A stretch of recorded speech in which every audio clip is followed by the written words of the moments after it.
Everyone, welcome to my channel. నేను ఇవాళ మీకు ఒక డైట్ రైస్ అనేది చూపిస్తానండి.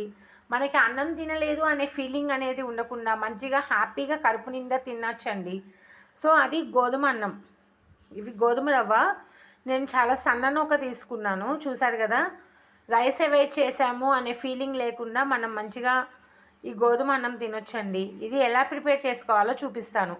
నేను ఖచ్చితంగా ఈ గ్లాస్తో తీసుకుంటున్నానండి. ఇది 80 గ్రామ్స్ ఉంటుంది.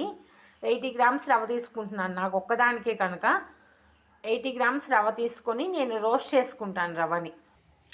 నేను ఇప్పుడు గోధుమ రవ్వని రోస్ట్ చేసుకుంటానండి. కొంచెం జస్ట్ ఒక 2 మినిట్స్ ఆ పచ్చిదనం అంతా పోయే వరకు గోధుమ రవ్వని రోస్ట్ చేసుకోవాలి. Dry roast only.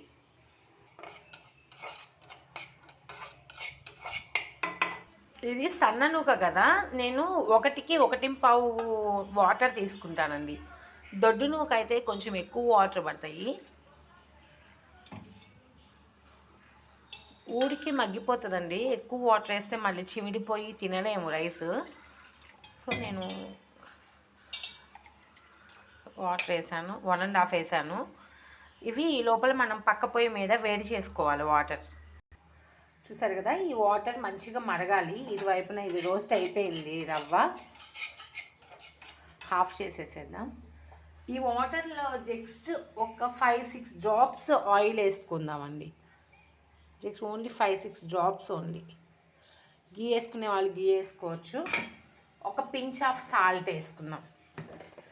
మనము కొంచెం ఆయిల్ వేసుకోవటం వల్ల ఏమవుతుందంటే గోధుమ రవ్వ అనేది పొడి పొడిగా వస్తుందండి. ఒక పించి సాల్ట్ వేసుకొని మంచిగా బాయిల్ అయిన తర్వాత మనం ఈ రవ్వని యాడ్ చేసి ఉడకబెట్టుకోవచ్చండి. మనం లేజీగా ఉన్న టైంలో కూడా ఈ గోధుమ అన్నం అనేది తినడం వల్ల మనకి తొందరగా పని అయిపోతుంది, తొందరగా చేసేసుకోవచ్చు. వెయిట్లెస్ కూడా అవుతామండి. వెయిట్ తగ్గడానికి కూడా బాగా పనిచేస్తుంది.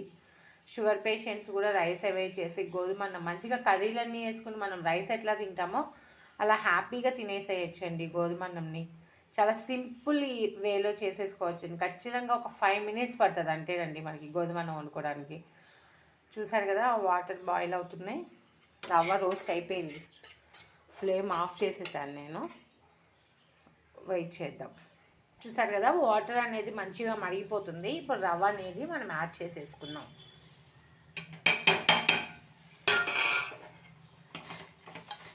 వెంటనే సిమ్లో పెట్టేసుకోవాలండి, ఎందుకంటే చాలా సన్న నూక కదా. జస్ట్ 30 సెకండ్స్లో మనకి కుకింగ్ అనేది స్టార్ట్ అయిపోతుందండి. సిమ్లో పెట్టేసి ఒక 30 సెకండ్స్ హాఫ్ మగ్గించుకుంటే మనకి రైస్ ఉడికిపోతుందండి. ఇది